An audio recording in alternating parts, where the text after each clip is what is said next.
The best outstanding player. How can he not be? Just quick point of order, and I know they're just kids, but wait a second. Abaji is the most outstanding player, and I think they do it for both games in the Final Four. Right. But in the second half, while his team is making the run, look what he does in the second half. Abaji goes 1 of 4, 0 of 2 from 3, 2 of 6 from the free throw line, and that qualifies as most outstanding player. That's insane. Yeah. Who voted for that? and I would say they took the vote prematurely, but he didn't do anything in the second half. No. And then if we could see what McCormick did on 2 low-post little jump hooks, one off an offensive rebound that you talked about, but these are the 2 plays of the game. So he. Skip, I couldn't tell if he's left-handed or right-handed because he throws hooks with both hands. He does. I think he's right-handed, but he is ambidextrous. These are the 2 plays of the game. And by the way, your man Baycott, he finally turned the ankle over before the last possession. Right. So they come at 1:20 and then at 22 seconds. So on the first one, he's defended, and he actually got his own offensive rebound miss and puts it back in. But then Baycott goes down and out, and so it leaves Brady Manick, who goes like, I might give him 6'9", 6'8"-ish. And so he's got to go low-post defender on McCormick, and he just got no shot. Yeah, he ain't got enough bricks in his pocket. Okay. McCormick is a grown man. He's a grown man, and he makes 2 huge little – those are sweet jump hooks. Yes, they are. Those are pro basketball plays to me. And you make those 2, and now it comes down to, can Carolina just make a shot? Can Caleb make a shot? And if we could see what happens at the end of the game – these are the final shots. And Caleb pulls up and takes like a logo 3. Yeah, he thought he was Dame Lillard or Steph Curry. like he just said, I got this. And it was online. It was just long. At least it was up. And then Johnson gets one, and he's going to try one, and it's pretty woefully short. And then Brady Manick just throws it out of bounds. And then they get one last possession. And he steps out of bounds. And by the way, quick point of order on this. If he doesn't step out of bounds, he's threw the ball away anyway. Right. I think you would have got a better look than that one off a turnover. Because he's out of control and just throws it back into the middle of the floor. It looked like he walked too, Skip, because he took it. I know, but he was just completely lost. Right. So he steps out of bounds twice, and he walks, and he threw it right to Brady Manick. Well, if he doesn't step out of bounds and you're not calling him for that, if Brady Manick just intercepts and goes the other way, don't you probably get a better shot at time? Probably does, because it's what, 5? I think they put 4.3 on the 4.3 on the clock. Okay. But yeah, Skip, I thought Manick should have got better opportunities in the second half also. But look at him. He only had 6 attempts. He just disappears. I don't know what happened. Skip, he only had 4 shot attempts. He's 4 of 8, 3 of 6 from, and 2 of 2. But in the second half, he's 1 of 3. Yeah. What? Because where did you go? Skip, he couldn't get no shots because Caleb Love was taking. Caleb Love had because between Caleb Love and R.J. Davis, they were 6 of 25. Baycott was 0 of 6, so that's 6 of 31 from 3 of your top 4 players. Leaky Black getting in foul trouble also hurt him because Braun, it put Caleb Love at a mismatch with Braun. And now they call it Brown. Brown, okay. Yeah. So it looks like Braun, but it's Brown. By the way, he played very well in the second half because he only had 2 points in the first half, and then he was getting on the backboard, and then he was he had 10 or 12 points in the second half. But I also thought, Skip, they went away, and you could tell the ankle had started to bother Baycott because he had damn near all the bigs in foul trouble. But they went away from it, and so they were able to stay on the court a lot longer than what they should have. Had that ankle been healthy, I believe they pound the ball inside. He gets those big guys in foul trouble, and the discrepancy in rebounding is going to be even greater than what it was.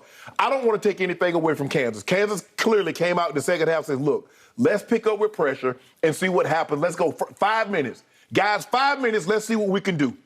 They flipped it in under 5 minutes. And now, all of a sudden, Skip, you know how it goes, the momentum swings like that. We saw it against a professional team, Atlanta, had a 28-3 lead. And when the momentum flipped just like that. We saw Kansas City and the Bengals. It flipped just like that. Okay, but to you guys' credit, you didn't fold. You could have folded because you went down 6 at one point. And they hung in and they fought back. Rebounding. They had 24. What? They have 16 offensive rebounds. 16 offensive rebounds in the second half. 24 for the game. There are going to be very few times that you find a college or professional ball game where a team has 24 offensive rebounds and they don't win that game. That means you're going to get a lot of second chance points. And the more second chance points, the greater the likelihood you are winning. I'm shocked when I look at these stats. Plus 20 in the rebounding, but the turnovers to start the third quarter, Skip. They turned the ball over 5 times in about 6 minutes. Yeah.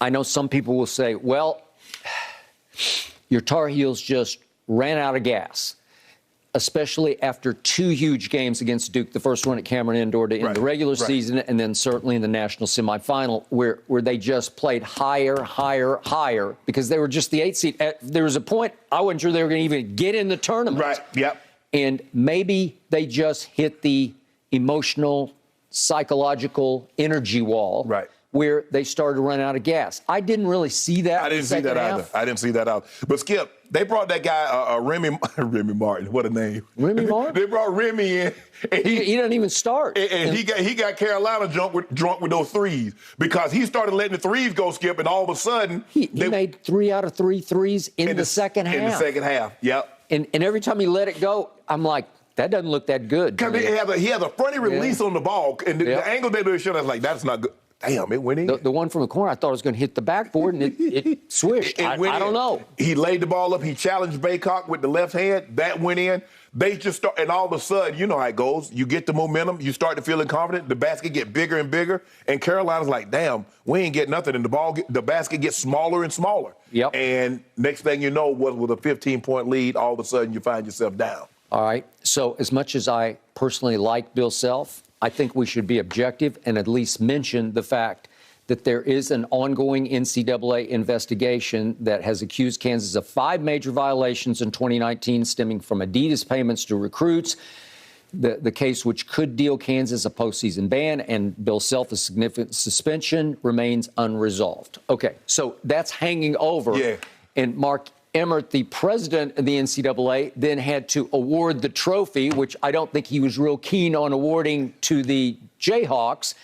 And as he got up to do so, he was so flustered that he called them the Kansas City Jayhawks, which they obviously are not. And then he quickly corrected himself to University of Kansas Jayhawks. Right. But that's how discombobulated he was by the whole notion of, wait a second, we've been after this coach in this school, and nothing resolved, still ongoing. Right. And it's gone on for like 3 years. Yeah. So who knows what's the NCAA don't have the teeth they once had. Once you start, Skip, you see Oklahoma and Texas moving around. Basically, these teams like, hey, what y'all want to do? The athletic directors and the presidents call each other, Skip, what do you want to do? You want to form this? You want to do that? That's a fact. They go outside the purview of the NCAA now, and the NCAA can do nothing. All they get to say is this the NCAA. But, Skip, that don't do it. Okay, yes, they're under investigation. He got that trophy right now, though. So whatever y'all find out, we're going to keep this trophy. Okay. So I did feel for Hubert Davis. I did too, I knew him Skip. just a little bit from my days at ESPN when he was an analyst there, and a very good one. Mm-hmm. And he made a real shrewd move to go sit beside Roy Williams and just rise right into that position. And yet, these are the Carolina Tar Heels of Jordan and Worthy and Perkins. And remember, it goes all the way back to Larry Brown and George Carl played there. Oh, they had great. They had Walter Davis. They had great. Bob McAdoo. Phil Ford. Yes, they got great players. Vince Carter and Antoine Jameson and the Mays and the McGinnises. They're loaded. Raymond Feltons. They got great. But I'm shocked, Skip. I mean, this all of which is why I just didn't think I would see this. Right. The second half is 47-29 Kansas. I didn't think Kansas had it in them, and I did not think Carolina had it in it to give up that kind of. Well, I knew Kansas had it in them, Skip, because I watched them against Miami. They came back, turned the heat up. They were down 6 at halftime, and all of a sudden they scored 40 in the second half, which we know they're capable. We see them score 47 last night, so I know they have. And Larinaga had them playing at a high level. I'd seen them a couple times before. They were a handful. They played really well. So I'm saying to myself, okay, I know Kansas can make a run. Okay, but they're a big team. They're going to pound them inside, eat them up on the glass. They'll be able to weather the storm. I just felt that Hubert Davis, I don't know if they talked about it at half. Say, look, guys, anticipate pressure because they've got to pick up half. They cannot let us get into a set. and just let us run our offense. So they got to do something. Anticipate that. Because I know if I'm ahead at the half, if we're up by 14, 21 points, Skip, I'm expecting the defense to come with pressure. You can't just sit back there and let us methodically go down the field. You've got to get out of character. So Kansas has got to come with pressure because what they did in the first half got them down 15. At this point, what do we have to lose? Nothing. Nothing. Exactly. So either it wasn't relayed or it didn't get conveyed. One of the two, but whatever the case may be, they blew this one, Skip. Like I said, sometimes, Skip, when we say they blew it, we're being very dismissive of Kansas. Kansas played well. They turned the pressure up. They started making shots.